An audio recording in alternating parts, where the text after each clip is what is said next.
안녕하세요. 후스토리 박병일입니다. 지난해 8월 이준규 씨의 어머니는 백신 2차 접종을 받은 다음 날 아침 갑자기 이상한 반응을 보였습니다. 눈을 감으셔가지고 호흡을 했는데, 아니 어디 약에 취한 사람 있잖아요. 취해가지고 막 이렇게 하더라고. 그래 막 흔들었죠. 흔들어 엄마가 이렇게 불러도 그래. 병원으로 옮기기까지 3차례나 심정지가 오는 위기를 겪었는데 CT 촬영 등 검사 결과는 더 충격적이었습니다. 간이 있는데 원래 이게 하얀 이 백지가 돼야 된대요. 백지가 정상인데 한 3분의 2가 꿈틀하고요. 이게 그래 간이 괴사가 된 거라 하더라고. 몸이 엄청 다 퍼져 있더라고. 결국 어머니는 이틀 뒤 숨졌습니다. 그런데 어머니는 백신 2차 접종 20일 전 건강검진을 받았다고 합니다. 그때 이게 검사 결과 신장 기능 검사까지 다 했는데 다 정상이라 나와 있거든요. 간이고 신장이고. 여기 보면 간, 신장, 콜레스테롤 비율 검사는 정상입니다. 준규 씨는 그래서 백신을 의심했습니다. 의사조차도 백신 이상 반응이 의심된다며 질병청에 곧바로 신고했다고 합니다. 주치 선생님 너무 안타까우니까 자기도 본인도 그래. 간이 급성으로 이렇게 괴사된 걸 처음 본다 하더라고. 이런 속에서도 봐주면 이 아무래도 백신 부작인 것 같다고 뭐라서. 하지만 백신과의 인과성 심의 결과는 4-2. 즉 기저질환인 당뇨 때문에 숨졌다며 백신과의 인과성을 인정하지 않은 겁니다. 당뇨가 좀 심하셨나요? 심하진 않았어요. 이거 보면 알겠지만 20일 전만 해도 혈당이 172밖에 안 되는데. 접종 20일 전에 받은 건강검진에서는 건강하다고 했는데 백신과의 인과성을 인정하지 않은 정보를 이준규 씨는 도무지 이해할 수 없다는 겁니다. 백신 부작용 이상 반응이 생기고 뭐라면 정부가 해서 전적으로 다 책임진다 해놓고 기저질환 있으면 기저질환 다 돌려가지고 그게 제일 억울합니다. 그게. 박은실 씨의 남편도 지난해 10월 백신 2차 접종 다음 날 가슴에 극심한 통증을 호소해 119 구급차를 불러 급히 병원으로 옮겼습니다. 잠깐 사이에 저희 남편이 심정지가 온 거예요. 그래서 심폐소생술로 막 데리고 들어가길래 우리 남편 왜 그러냐고 그랬더니 심정지가 왔다고 밖에 나가서 기다리래요. 근데 제가 의료진한테 울면서 매달려갖고 그랬어요. 이 어린애를 있는데 애기 아빠 좀 제발 살려달라고. 저는 못 보낸다고. 살려달라고. 하지만 그런 간절함에도 남편은 끝내 되돌아오지 못했습니다. 정말 지옥 같아요. 하루하루가. 애기는 밤마다 찾아요. 아빠 보고 싶다고. 어쩌다 밖에를 나가면 아빠 손잡고 다니는 애기들이 있잖아요.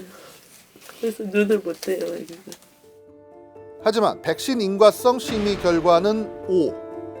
즉 숨진 이유가 기저질환인 고혈압 때문이지 백신 때문은 아니라는 겁니다. 은실 씨는 남편이 꾸준히 고혈압 약을 먹으며 관리해서 평소 건강했다고 합니다. 굳이 백신 접종 다음 날 숨진 이유를 고혈압 탓으로 돌리는 정보를 이해할 수 없다는 겁니다. 기저질환 있는 사람들은 맞으라고 해서 맞았는데 이것 때문에 중증 환자가 되고 사망하시면 기저질환 때문이라고 얘기하고 이런 분들은 무조건 중증환율로 갈 수 있는 확률이 높기 때문에 맞아야 된다고 얘기하고 이건 말이 앞뒤가 안 맞는 거잖아요. 백신 접종으로 숨졌다고 신고된 사례는 1,541명. 이 가운데 인과성이 인정된 사례는 아직까지도 2건입니다.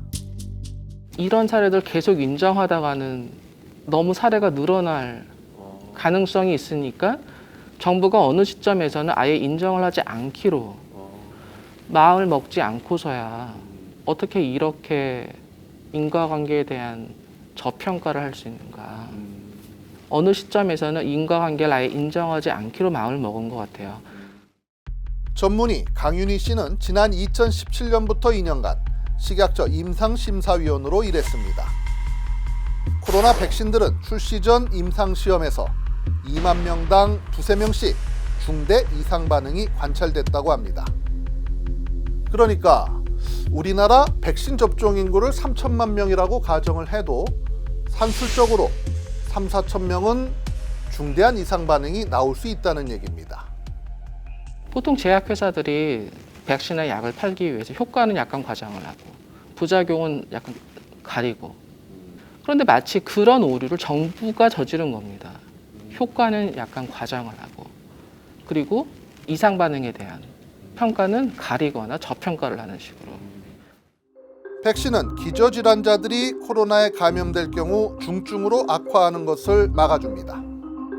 반면에 그런 기저질환자가 백신을 맞고 숨지면 기저질환 때문에 숨졌다며 인과성을 인정받지 못합니다. 현재 역학조사관으로 일하고 있는 공중보건의 김영두 씨도 현장에서 이를 종종 목격한다고 말합니다. 질병청의 입장은 이제 외국에 충분한 근거가 없다. 굉장히 너무 폐쇄적으로 보고 있는 건 아닌가 하는 부분이, 저도 좀 그런 부분이 가끔 답답하게 여겨질 때가 있습니다. 제가 친구들한테 약간 요즘에 이렇게, 너 담배 피지, 너 술 마시지, 그럼 너 백신 맞고 사망해도 너도 인정 안 돼. 지난 2월과 3월에 이어 지난주까지 3차례 뉴스토리를 통해 백신 이상 반응 사례를 취재하고 우리 정부 시스템의 여러 문제점들을 짚었습니다. 백신 접종 후에 가족을 잃은 분들, 사연은 조금씩 달랐지만 공통점이 하나 있었습니다. 가족을 잃은 뒤부터는 백신을 맞지 않는 겁니다. 3차는 안 맞으셨어요? 네네. 왜 안 맞으셨어요? 아빠가 그렇게 갔는데 어떻게 맞아요? 전 무섭습니다. 저희 애들 작년에 독감도 못 맞았어요. 코로나 걸려서 하게 되면 병원에도 입원시켜주고 치료도 무상으로 해주고, 코로나 걸려서 오히려 치료 방식이 낫지 부작용으로 하게 되면 아무런 저희가 보상도 받을 수도 없고. 팬데믹 상황에서 백신 접종은 코로나 확산 방지에 필수적입니다. 동시에 급히 만든 백신인 만큼 이상 반응 당연히 생길 수 있습니다.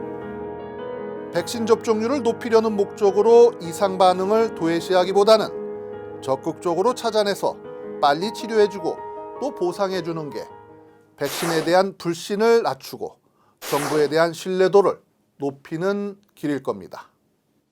후스토리였습니다.